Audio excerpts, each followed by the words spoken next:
तो आज हम बालिका दिवस यह नाटिका देखते हैं। कुछ छात्र हमारे करने वाले हैं, उसे देखते हैं।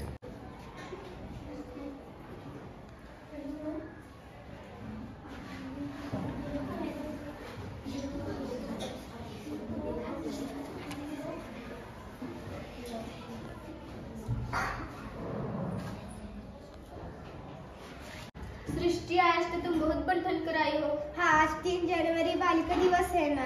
अरे हाँ, कल बहन जी ने बताया था कि सावित्रीबाई फुले का जन्मदिन बालिका दिवस के रूप में मनाया जाता है। सावित्रीबाई फुले भारत की प्रथम शिक्षिका मानी जाती है।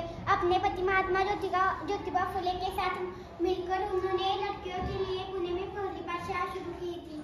आजकल तो सभी लड़कियां पाठशाला जाती है, पढ़ाई लिखाई और अन्य क्षेत्रों में खूब आगे है। हाँ, आज समाज सेवा, शिक्षा, विज्ञान, संगीत, प्रशासन, शोध कार्य, खेलकूद आदि हर क्षेत्र में लड़कियां आगे बढ़ रही है। मेरी माँ बताती है कि शिक्षा हमें स्वावलंबी और सजग बनाती है।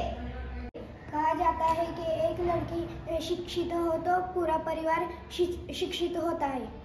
अरे हाँ, इसलिए हम सबको खूब मन लगाकर पढ़ना चाहिए। खूब पढ़ेंगे, खूब पढ़ेंगे।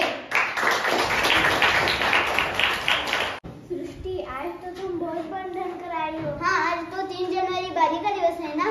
अरे हाँ, कल बहन जी ने बताया था कि सावित्रीबाई फुले का जन्मदिन बालिका दिवस के रूप में मनाया जाता है। सावित्रीबाई फुले भारत की प्रथम शिक्षिका मानी जाती है। अपने पति महात्मा ज्योतिबा फुले के साथ मिलकर उन्होंने लड़कियों के लिए पुणे में पहली पाठशाला शुरू की थी।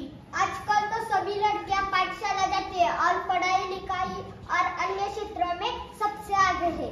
हाँ, तो समाज, शिक्षा, विज्ञान, संगीत, प्रशासन, शोध कार्य, खेलकूद आदि हर क्षेत्र में लड़कियां आगे बढ़ रही है। हाँ, मेरी माँ बताते हैं कि शिक्षा हमें स्वावलंबी और सजग बनाती है। कहा जाता है कि एक लड़की शिक्षित होती है तो पूरा परिवार शिक्षित होता है। हाँ, इसलिए हम सबको मन लगा